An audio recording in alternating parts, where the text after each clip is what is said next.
हमले के बाद इन पहले 6 घंटों के दौरान क्या हुआ है, विभिन्न स्थानों पर पाकिस्तान ने सिविलियन एरियाज को टारगेट किया और चुन चुनकर 11 से 12 वर्षों के बाद पुंछ सिटी को हमने देखा।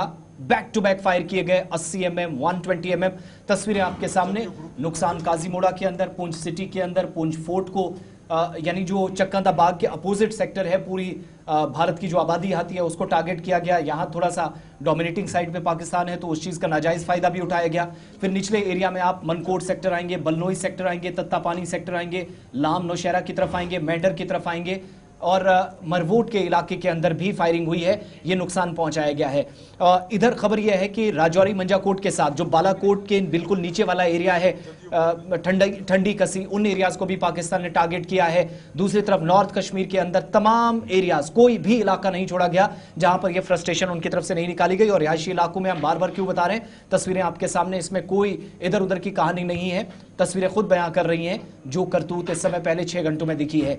हमारे संवाददाता अलग अलग जगहों पर लाइन ऑफ कंट्रोल पर तैनात है। जमशीद मलिक, ताहिर, शहजाद, इशफाक लोन, तमाम लोग अलग अलग जगहों से रिपोर्ट कर रहे हैं और जो रिपोर्ट साथ साथ आ रही है आपको बताते चलेंगे कि लाइन ऑफ कंट्रोल के आसपास एग्जैक्टली ग्राउंड जीरो पर इस वक्त क्या चल रहा है। जमशीद मलिक की रिपोर्ट दिखा देते हैं। जमशीद मलिक की रिपोर्ट जल्दी से दिखा दीजिए, उसके बाद एक्सपर्ट्स के पास लौटते हैं।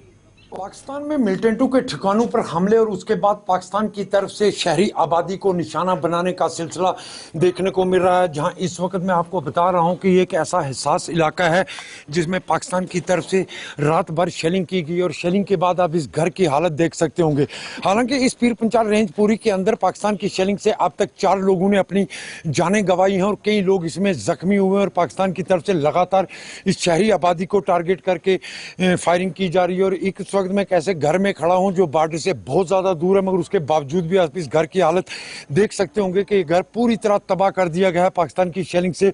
और ये रूम जो दिखा रहा हूं मैं, ये बेडरूम है और इसके अंदर भी कुछ लोग सोए थे, उसमें लोग जख्मी भी हुए हैं और लगातार पाकिस्तान की तरफ से इस तरह की शेलिंग का सिलसिला देखने को मिल रहा है। ये जो इलाके में आपको दिखा रहा हूँ बिल्कुल लाइन ऑफ कंट्रोल के नजदीक के इलाके हैं, क्योंकि देर रात से ही पाकिस्तान की तरफ से लाइन ऑफ कंट्रोल के नजदीक के इलाकों को साथ साथ शहरी आबादी को निशाना बनाने का सिलसिला देखने को मिल रहा है, जिसमें अब तक पीर पंचाल रेंज के अंदर 4 लोगों ने अपनी जानें गंवाई और बहुत सारे लोग इसमें जख्मी हुए। और एक शहर के खास बाजार को भी इस वक्त लगातार पाकिस्तान की तरफ से टारगेट किया जा रहा है। और ये घर जो मैं आपको दिखा रहा हूँ, इस घर की हालत आप देख सकते होंगे कि किस तरह की इस घर की हालत है। और लगातार इस वक्त पाकिस्तान की तरफ से इन इलाकों को टारगेट किया जा रहा है और इस टारगेट के दौरान आप ये घर देख सकते हैं, इस घर की पूरी तरह तबाह हो चुका है ये घर। और इस घर के रहने वाले एक मकामी शख्स, इनसे बात करने की कोशिश करेंगे हम। सर, कब ये सिलसिला यहाँ पे शुरू हुआ था ये फायरिंग का? ये नियर अबाउट 1:30-2 बजे स्टार्ट हुआ है। तो जैसे हमने सोचा यहाँ से उधर को फायर हो रहा है, ये गोले हमारे पार घर से होते हुए सीधे इधर आ रहे थे। फिर मैं इधर कॉल किया, इन सबको पूरा आगाह किया भाई क्या क्या सिचुएशन है। इन्होंने बोला पूरी जो टारगेट रेंज दे रखा है यहाँ पर इरमा क्षेत्रीय इलाका जो हमारा, इसी को बना रहे हैं टारगेट।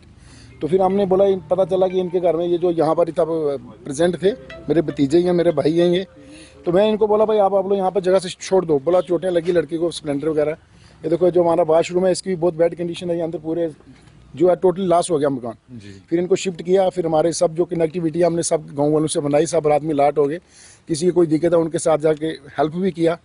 तो यहाँ के जो लोग हैं मैक्सिमम जो भी हिंदू मुस्लिम सब जितने भी हैं एकजुट होकर के हम लोगों ने फेस किया रात को। कोई बात नहीं, आगे भी इस प्रकार के करेंगे। लेकिन उनका मुझे इस तरीके एक दुख है कि जो वो एक रियासी इलाके को जो GR काट के मार रहे हैं गोला, ये गलत कर रहे हैं। उनकी लड़ाई जो होती है फेस टू फेस होने से ठीक है, बेकसूर लोगों को मारना इतना, चलो ये तो भगवान ऊपर वाले का शुक्र है कि इस घर में देखो इतनी कैजुअलिटी हो गई है, मतलब मकान जो टोटली लॉस हो गया, लेकिन उनको स्प्लेंडर लगे, किसी का कोई जान माल नुकसान नहीं हुआ है, वो बच गए हैं। बिल्कुल एक अच्छी खबर जरूर यहाँ से आपको मिल रही है कि यहाँ आज रात को जब पाकिस्तान ने शेलिंग की और उस वक्त ये तमाम हिंदू मुस्लिम सिख ईसाई एक जुबान होकर खड़े एक दूसरे की मदद के लिए खड़े थे। और यही एक खूबसूरती है हमारे इस मुल्क की, जहाँ बुरे वक्त में तमाम लोग एक साथ खड़े होते हैं। और जिस तरह मैंने आपको बताया कि पाकिस्तान के मिलिटेंट के ठिकानों पर हमले के बाद पाकिस्तान की तरफ से लगातार खिताई पीर पंचाल के अंदर शहरी आबादी को निशाना बनाने का सिलसिला जारी है। और इस शहरी आबादी को निशाने बनाने के दौरान 4 लोगों ने इस वक्त तक अपनी जानें गंवाई हैं और कई लोग इसमें जख्मी हैं। राहुल सूदन के साथ Jamshed Malik, line of control. Pakistan में मिलिटेंटों के ठिकानों पर हमले और उसके बाद